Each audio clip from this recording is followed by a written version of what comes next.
Сиздин харизмаңыздын негизи бул башкалардын сезимдерди козгоо жөндөмү. Сиз элдин оюн өзүңүзгө бурун үйрөнмөйүнчө манипулятор болуп көрүнүүнүн кажети жок. Тынч жана урматсый менен сүйлөшүүнү үйрөнүңүз. Ким болбосун бизнес өнөктөшүңүз, досуңуз же сүйлөшкөн кызыңыз болсо дагы. Эгер эки сөздү бириктире албасаңыз, анда сиздин жөндөмүңүз роль ойнобойт жана сиздин ордуңузду бир акмак адам ээлеп алат. Бирок коомдук пикирди башкара алган акмак алат. Кемчилигиңди өз артыкчылыгыңа көрсөт жана башкалардын өнөрү ортолук. Бул адилетсиздик деп айтат чыгарсыз. Биздин дүйнөбүздө адилеттүүлүккө көп деле маани беришпейт. Күчтүүлөр гана жеңет, ошондуктан ким менен кантип баарлашса болот? Биринчи кезекте даярдануу. Марк Твен. Мага мен 3 күн мурун даярдангандыгымдай бир дагы импровизация мынчалык жакшы келбейт. Ошондуктан ыңгайсыз жымжырттыктарды болтурбоо же адамды таасирлентүү үчүн бир нече окуяларды даярдаш керек. Тажрыйбалуу чечендердин мындай окуялары бар. Баарлашууда аларды чеберчилик менен колдонушат. Ар бир кырдаалга кайсы окуя ылайыктуу экенин билишет. Сиз азыр жөн гана мага жагымдуу болгон бир окуяны эстеп айта аласызбы? Эгер сиз жок дегенде бир нече секунданын ичинде эстей алсаңыз абдан жакшы болот. Адатта бир кызыктуу окуяны эс тутумдун тереңинде издөө үчүн бир аз убакыт талап кылынат. Сиз көрсөткүңүз келген нерсенин натыйжасында универсалдуу окуялардын арсеналына ээ болушуңуз керек.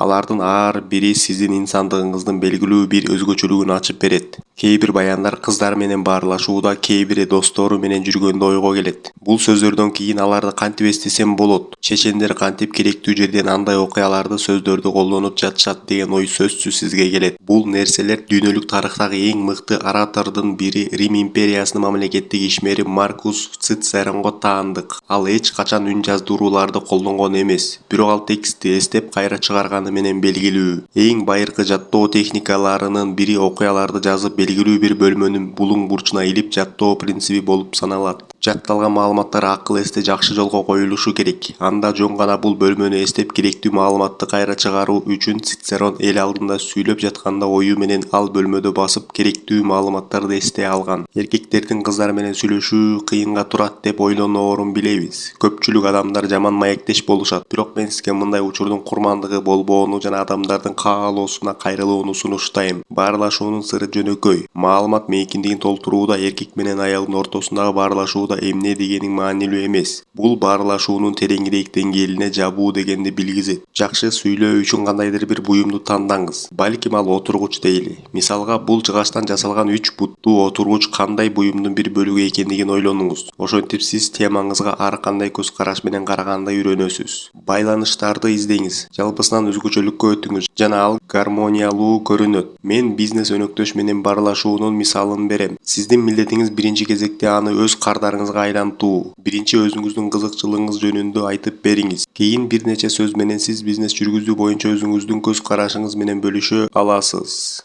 Өзүңүздөн кандай бизнестер бар деп сураңыз. Кардарларды жарнама аркылуу жана кардарлар менен көзмө-көз жолугуп кармап калгандар бар.